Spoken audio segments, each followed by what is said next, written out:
your brain is wired for predictability and security. So your brain is going to do every single thing it can to get you out of this scary, unfamiliar reality that doesn't suit the narratives going through the mind. It's going to do everything it can to get you back to this sense of safety. Welcome to Reclaim Your Voice, the podcast for business owners who are ready to be heard, speak on stages and podcasts, and become genuinely known for what they do. I'm Savannah Madden, confidence and speaking coach for founder-led businesses, and I help you find your voice, own your expertise, and speak in a way that attracts the right clients and opens the right doors. Here we talk about finding your voice, building the confidence to share your message, and doing the real work that gets you recognised by the people you're meant to serve. If you've got something important to say and you want the world to actually hear it, you're in the right place. This is Reclaim Your Voice. Hello and welcome back to Reclaim Your Voice. Today is a guest episode. I am so excited to be joined by the comeback story coach. So Leah helps mums in business stop playing small, challenge the subconscious patterns keeping them stuck, and build a business that transforms their family's future. The women who thrive working with Leah have one thing in common. Life has asked a lot of them, whether that's motherhood, divorce, redundancy, burnout, loss, illness, becoming a carer, or simply waking up one day and realizing that they've been surviving instead of living. They've already proved they can get through hard things. Now they're ready to build something extraordinary because of what they've been through, not in spite of it. It gives me great pleasure to say, Leah Wren, welcome to Reclaim Your Voice. Thank you so much, Savannah. I'm so excited about sharing this time with you and your listeners today. We're going to make extraordinary things happen. Oh, gosh, I'm so excited. Fantastic. So before we get into everything, Leah, let's just set the scene. Can you tell us more about who you are, who you work with, and what does a comeback story actually mean? So I'll try and be precise with this because I think precision is always the best way forward. So basically, as a comeback story coach, I support mums or women in business and I help them to make an incredible income, but at no cost to their healing and at no cost to their time with their children. So that is, for me, what a comeback story is. It's about bringing forward the lessons, bringing forward this new version of ourselves, this new identity that we've stepped into, and creating a life that we want for ourselves rather than trying to fit back into a life that we've outgrown from what we've experienced. Love that so much. So you work with mums quite specifically. It's quite a focused niche. I know you say you work with women as well, but what brought you to want to focus so specifically with mums? So I think it's interesting. I always answer this question slightly differently, but the more times I've answered it, the more I've realised actually it started a long time ago. So yeah, I don't exclude women. It's just, women are who I really want to work with. And the work that I do really benefits mums, people with that additional care responsibility. So it goes back to my early social work and mental health days, like that part of my career, when I was studying or when I was researching for my master's. Something that would always come up would be the fact that women, even in modern society in the UK, women are a marginalised group, and not just women, but mothers. So mothers are less likely to be financially secure because, obviously we're trying to be lots of different versions of ourselves in many responsibilities. And although that is changing, which is amazing, mums are still holding on to that additional, let's say, burden. Our children aren't a burden, but we are holding on to that additional, the additional responsibilities that come with being a mother. We know that mums are still a marginalised group in society when it comes to accessing finances and financial security. And what happens, though, when mums like me suddenly find themselves as the only adult in the family with an income? Or again, coming from my personal journey and why I'm so motivated to support other mums, what happens when we're faced with illness in the family?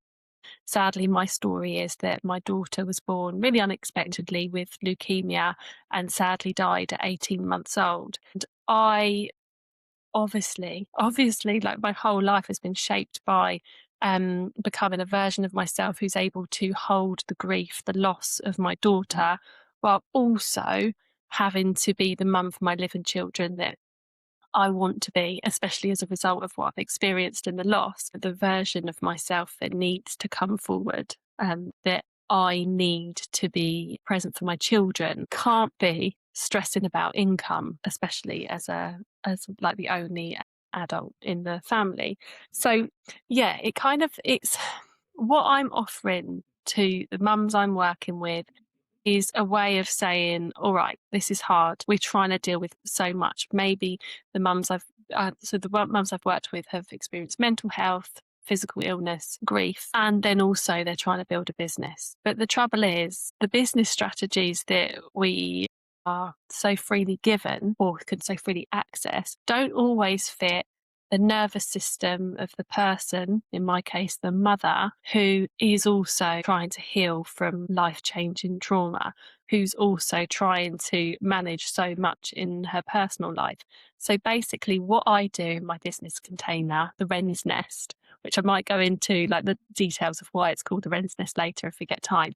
But what we do in the Wren's Nest is we look at, right, let's not follow all the shoulds and all the rules and what we think should be happening. Let's build a business that doesn't just work for us, that allows our nervous system the space and the time to heal. And it also, my God, allows us to have it all. So we're not just like working, but also building a business that allows us to live a wealthy life, a healthy life, where we've got time for our well-being, where we've got time for a rest, where we've got time for a sick day with our children when our children are off sick.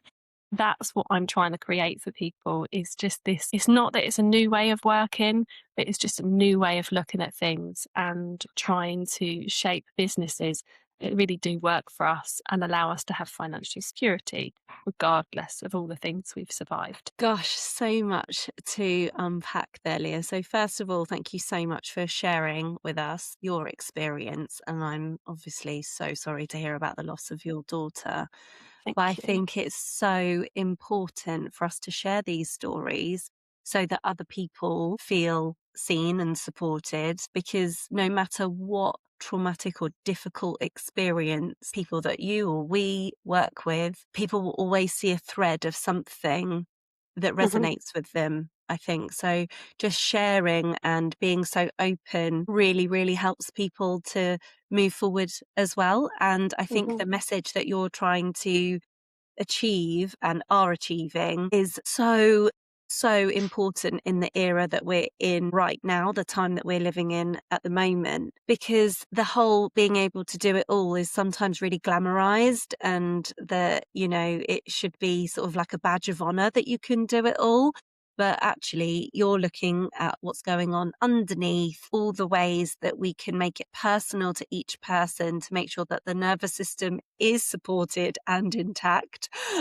So we're not just all like, running off, you know, this, crazy energy, and that not every strategy is for every person, is it? Like you're saying. mhm. So, what for you was the loss that you experienced, was that the catalyst or like the pivotal moment for you to start doing this work? Or was there something that happened before or a bit later that made you move into this side of things?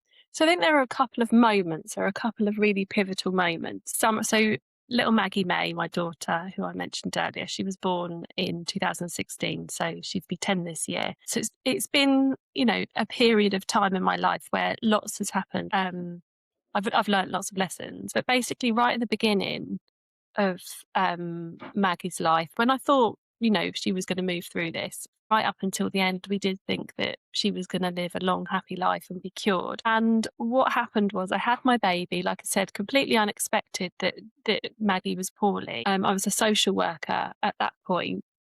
I was on maternity leave, and it was time to start going back. And I started to think, I realised that actually, no, after all we've been through as a family, I don't really want to go back into that world where I know I have to give so much of myself just to get my income. I loved my job, I loved my career, but it was just something I wasn't willing to do anymore. Like, I'd nearly lost my daughter several times. At that point when I thought she was going to be okay. I'm not going to go and give my life to an employer, basically. I wanted to be able to think for me and my family. I realised that actually this wasn't going to be appropriate for me. I needed a different way of bringing in income. So it was at that point that I was like, right, going to be a yoga teacher. It's something that had got me through all the really difficult days with Maggie up until that point, in terms of being the best mum I could in the hospital room with her and giving her the best opportunities I could, because obviously I was trying to be a mummy to her, but also managing like the terror of, what she was going through. And it was yoga, it was meditation, it was all those kind of ancient teachings that they were what held me through the darkest days, what I thought then were the darkest days. So I was like, right, this is what I need to do. I've walked through the fire with Maggie. I'm going to come back through the other side of the fire, holding buckets of water, as they say, for other people that are going through the same. I'm going to teach other people how they could survive what Maggie and I have survived, using these tools. So that's where it kind of, the business idea started. And then sadly, Maggie May didn't get to live. She died, as I said, just under 18 months old. And I then spent probably a good 6 to 8 years trying to be a social worker in every which way I could that didn't burn me out. But it took me a long time to realise that actually, no, there's just not this. There was a version of me before Maggie, and there's a version of me after Maggie. And this version of me that, this version that you're meeting now couldn't play small anymore and be giving anything over what I had capacity to give. I knew that my precious resources, because holding grief, holding space for that journey through my grief required a lot for me. And I wanted enough energy for my living children. And also I wanted enough energy for myself, because I realised how precious life was. So it's been this kind of slow process of like, actually, no, I don't have to settle for all of this. I can create what I want for myself. And then sadly, Maggie's dad and I separated, and then I became again a single mum for the second time round. I've got an older son as well, Mason, who's 24, again is my inspiration. But I just found myself back in this same situation of like, oh, here I go again. Like, I'm skint. I have to spend all my energy on a career that is destroying me just so I could pay the bills.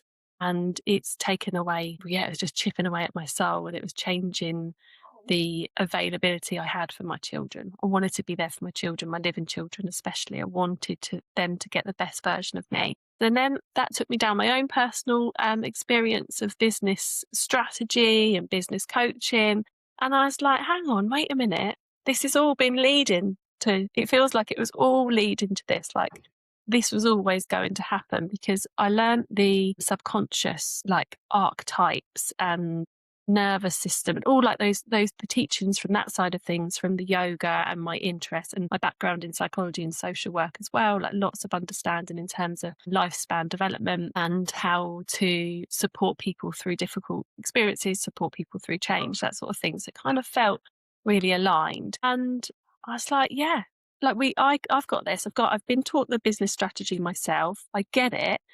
And I really feel that for me, the biggest learning point and what I'm desperate to share with other people, like I've kind of already mentioned, is it's not just about the strategy piece, because we can teach people how to run businesses. But if our nervous system isn't ready to take on the new identity that comes with being the person that has consistent 25k months, if your nervous system can't hold on to that money, your nervous system will not let you hold on to that money. Subconsciously, things will happen in order for you to get back to your familiar comfort zone, which might be working 9 to 5 for a couple of grand a month, asking for time off, begging for sick pay, these sorts of things.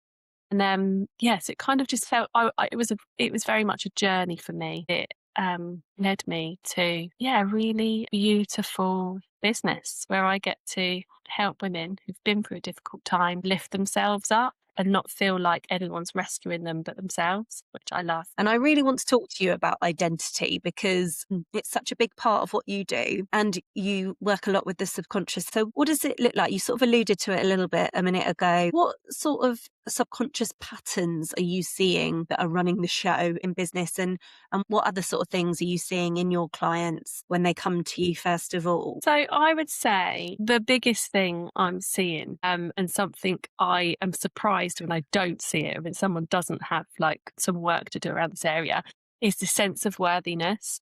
The women I work with find it really, really challenging initially to think, oh, I'm going to invest this time and this money in myself, in my business, and there's no guarantee that it's going to work. I'm going to give myself permission to invest this time, invest this money, and make this priority.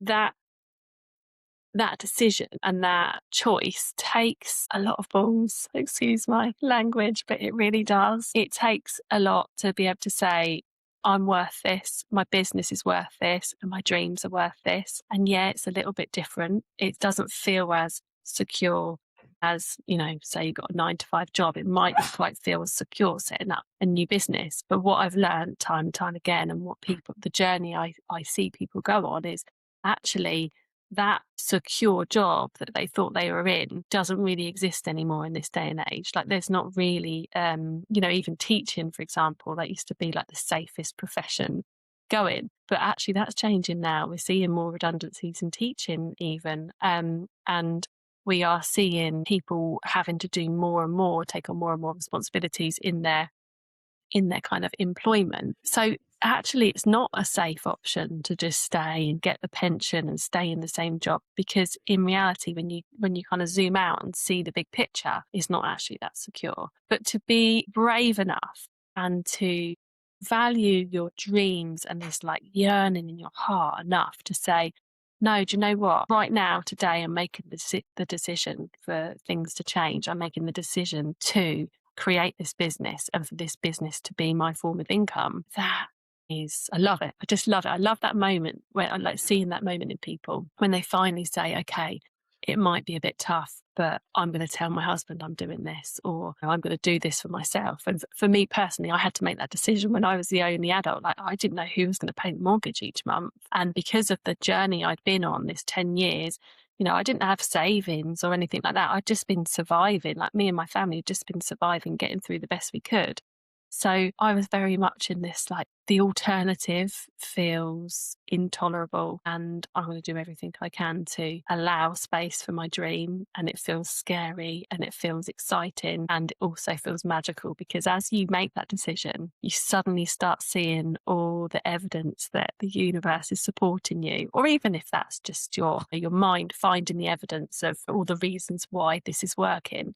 And that is beautiful. That's beautiful to watch in people. And I think that is probably the biggest thing, that self-worth piece is the most important thing for people when they're building their business. I'm worthy of this income. And then just quickly going back to the kind of, say, the consistent 25k months, if you've got a money mindset story going in your mind that 25k, for example, is too much money to be earning every month, like you're greedy, it's not sustainable, or you must be earning it in ways that is kind of scamming other people, say. If you've got these stories going through your mind, then your brain, because we're humans, is wired for predictability and security, safety. So your brain is going to do every single thing it can to get you out of this scary, unfamiliar reality that doesn't suit the mind, like the narratives going through the mind. It's going to do everything it can to get you back to safety, the sense of safety. No, come on. Since we were 4 years old, we've had the message that you get up, you go to work, you come home, you have a couple of days at the weekend, and then you're back to work again. Like that is safety, that's security, that's predictability. That's what we're going to do. Anything outside of that is dangerous. So, so I work a lot with people in helping them to expand that version of themselves. So we've got our dream reality that we're journaling about all the time. We know where we want to go. And then we've got our lived reality, which is like where we are right now. And then my job is to support people like understand what's the barrier between these two. Like what's the barrier between this dream life being right now, the identity I am holding as a person today. Again, like I said, like the decision to not tolerate what we were tolerating before. Like that's an example of I'm now living my dream reality because I'm not tolerating going back to social work. I'm not tolerating that being my reality, that's how I get my income. I've stepped into a new identity and a new version of myself. So I work with people in this kind of like in between what is stopping them, and that's likely going to be money mindset. It's likely going to be fears of what will dad think about me, what will my family think about me, what's Auntie Mary going to think when she sees my social media post, what are my friends going to think. And also we do get that kind of, once we are up leveling and changing, we do have experience changes in the dynamics and the relationships that we have in our life, because we are changing, and there needs to be a little bit of well, there just is. There's a little bit of something being stirred up when we start to change. Like there's storming, norming, forming. Like in terms of group psychology, like once you start breaking the norms, there's a little bit of agitation in the group, because they're like, people are expecting you to behave in a certain way, expecting you to react in a certain way. You're expecting yourself to react in a certain way.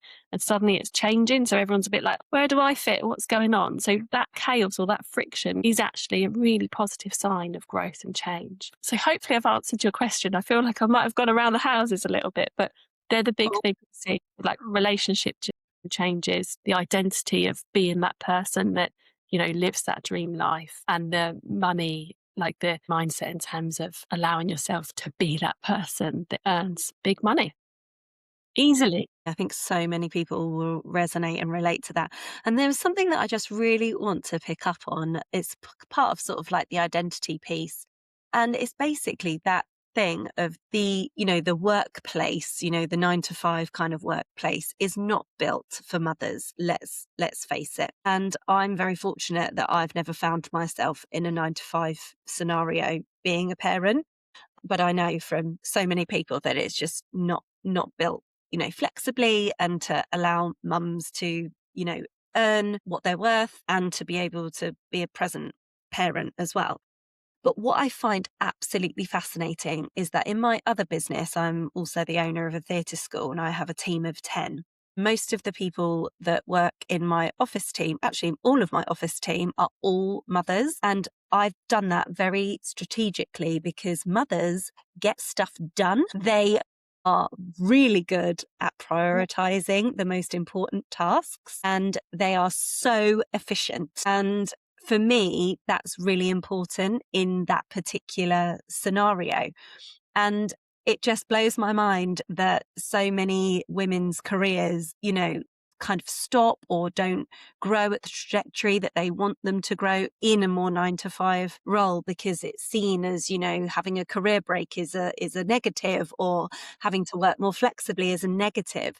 So I just find that polarity just mind-blowing, when in the more entrepreneurial world and the freelancing and self-employed world, I see it as such a positive and a benefit, and that they are assets to my team. And I love working with other parents because we can all share our, expertise, but also share our worries or our concerns, or, we feel like we're being seen if we've got to juggle things around and whatever. So I think mums are actually the most powerful people on the planet.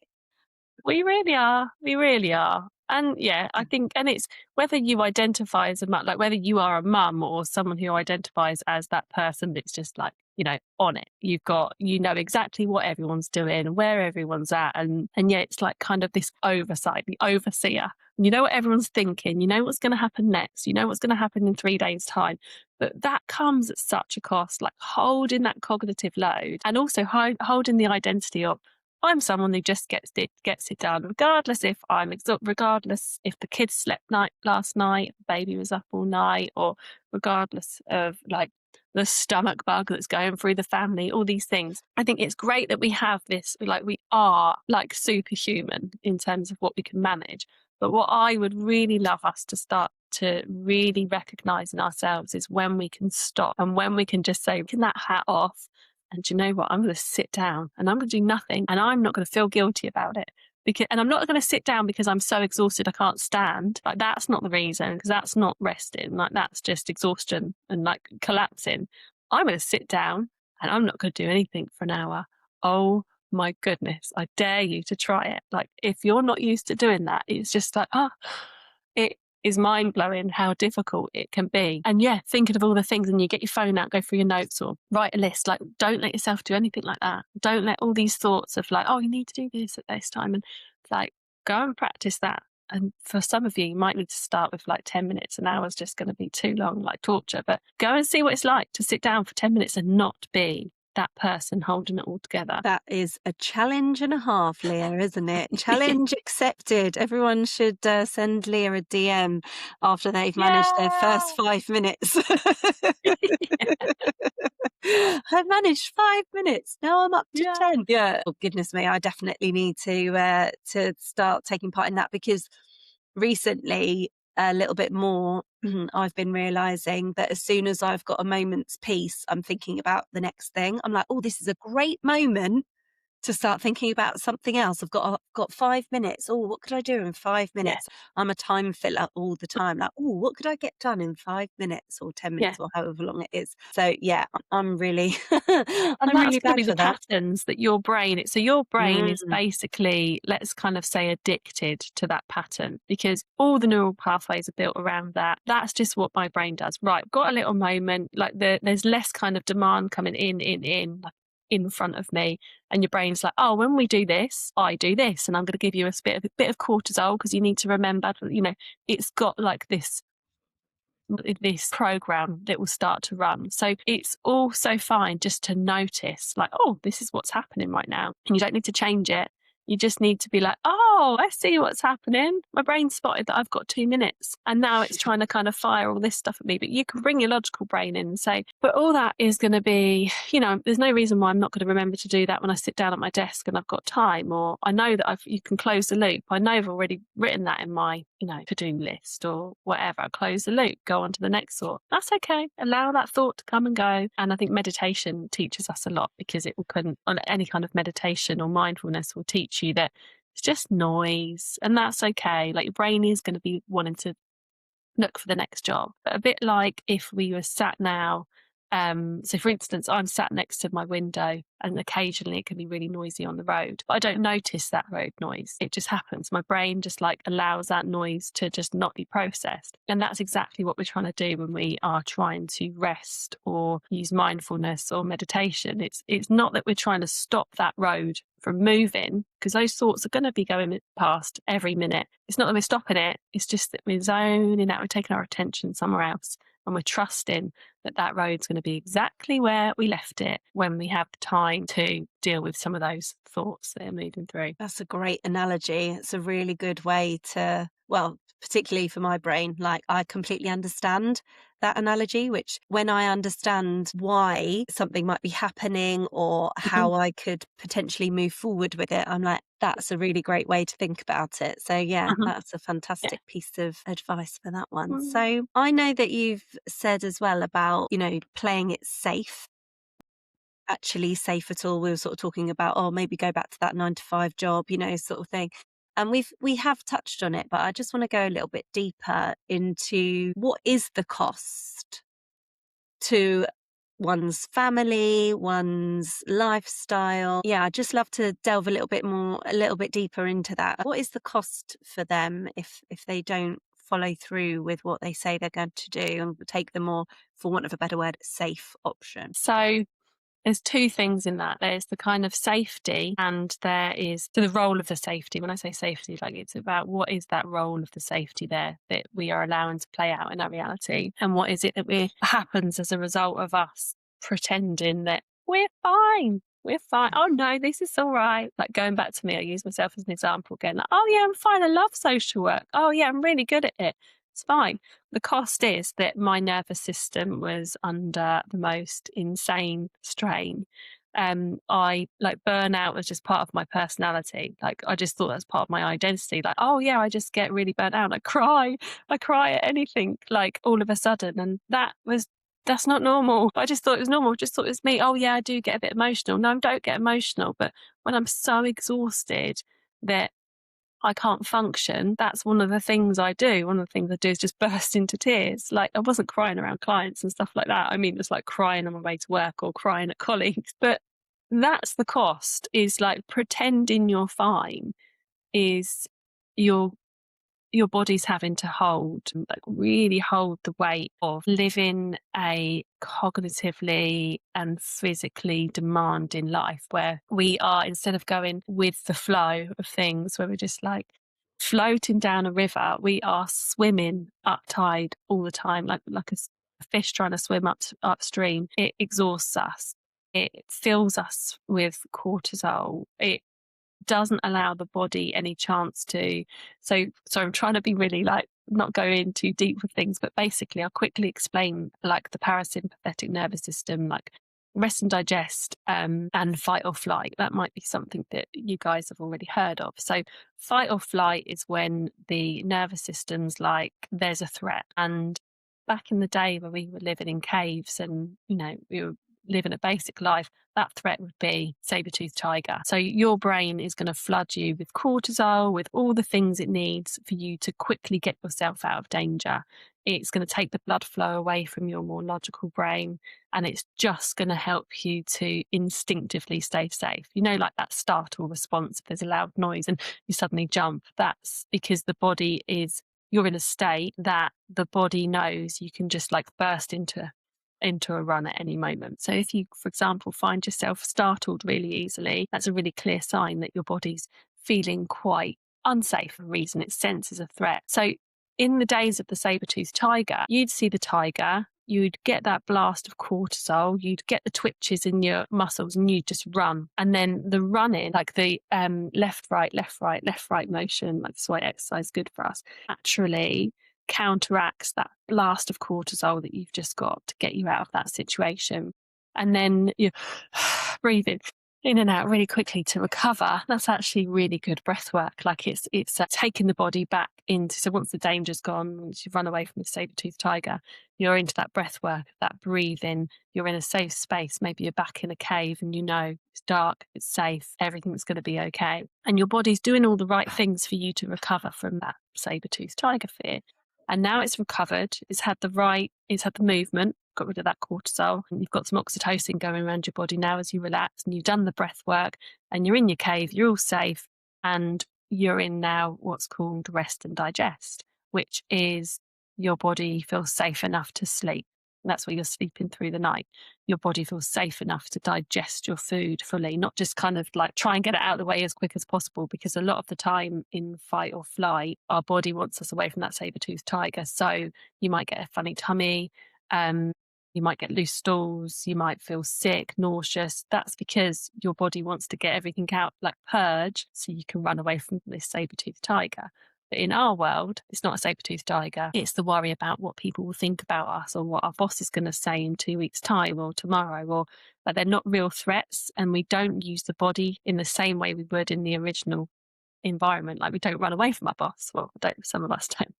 We don't, we're not kind of doing the things we need to do to allow the body the chance to process that difficult, scary experience and then slip back into rest and digest from this saber-toothed tiger, say. Our body, if it hasn't got the opportunity to go back into the rest and digest, is going to be exhausted. You're not going to be digesting food properly. Your immune system's going to be impacted. And there is real clear evidence to say that people that are under a lot of stress, their immune system's shot. So you're going to get more illnesses. There are very clear links between some cancers, some heart like illnesses and strokes, all these things. Like there's lots of cold hard evidence to say that being under too much stress does impact the body's physical health, and it could, take a lot of years off your life. So basically, by holding and pretending that I'm fine in this life, I'm fine, this is, it's not who I want to be, but I'm just going to keep pushing through. If we keep like holding, like crushing ourselves, crushing our dreams to allow ourselves to tolerate a life that we don't want and that we're not enjoying, like it is going to take years off our life. We are probably going to be more snappy. We are not going to be able to sleep as well. We're not going to be digesting food and nourishment and digesting experiences and enjoying the moment are like the precious moments in life, because we are just like restricting and containing and doing all we can to hold things together. So I would say that's the cost. That's the cost of like pretending you're okay with not living your life's purpose. And in the yoga and spiritual traditions, you might have heard of karma. There's also dharma, which is your life's purpose. And they say that the souls, like, depends what if your beliefs aren't aligned with this, you don't have to believe it. But I believe that our souls make a choice when we come down here, and we decide to fulfill our role as a person, fulfill our lesson, and fulfill our role as a member of society. Like, we have this purpose to fulfill. And if we don't fulfill that purpose, we're just like crushing and pretending. And if that doesn't feel right for you, if that's not your belief, just think of it as your dream. Like, everyone has this unique set of DNA, this unique personality, this unique physical experience that makes them perfect or makes them light up in certain situations. Like, we only get one shot at life. Like, why shouldn't we allow ourselves to be the fullest expression of our joy that we possibly can? So I think the cost of ignoring all that, personally, I think it's huge, not just because you don't get to enjoy being that version of yourself, but also because of the physical impact it has on the body. And then going back to the other thing I said I'd kind of talk about, like in terms of safety, I'm just going to go full on with my business, is we try and find like a little like safe way to build our business. Or we'll keep the income, we'll keep the job, we'll try and keep everything the same for the family because the kids are used to getting those trainers, or the husband's used to sharing the bills in this way, or whatever it might be. I'll try and just kind of keep all that and then do the business as well. I'll try not to cause too much of a fuss. Stay up a bit later, or I get up a bit earlier. So yeah, I think playing small and making your business play small is not as safe. Thank you so much. I could listen to you speak about that all day, Leah. That was just so interesting. So I always like to ask every guest this because, as you know, this podcast is called Reclaim Your Voice. Mm-hmm. What does reclaiming your voice look like to you at the moment? So surprisingly, I thought my answer was going to be different to this, but actually surprisingly what's coming up for me is the reclaiming your voice for the women or the people, like the experiences I've just kind of spoken through. Reclaiming your voice isn't about your voice being a reaction to something, only having your voice when you are fulfilling a role, when there's no other expectation on you, when it's like a really authentic, this is me, this is what I want to do now. No, I don't actually, because there'll be a million reasons why you could do that. But actually, that one reason that we need to listen to is that voice saying, yeah, but I really want to do this today. And I don't want to fulfill anybody else's needs. I fancy fulfilling my own needs. And I think that is where reclaiming your voice comes from. For a lot of your life, you will suddenly realize that your voice has never been your own. Your voice has just been performing. You've just been like saying what you think you should say at a certain point, how you think you should say it. And none of that sound that you take up or kind of share with the world is coming from a real connection with your true desire and your inner truth. I think so many people will resonate with that. I certainly did, of where you do sometimes say yes to things because sometimes you think it just might be a little bit easier, but actually the right thing to do is to preserve your own energies and you can always say no with kindness. It's really that simple, isn't it? Yeah.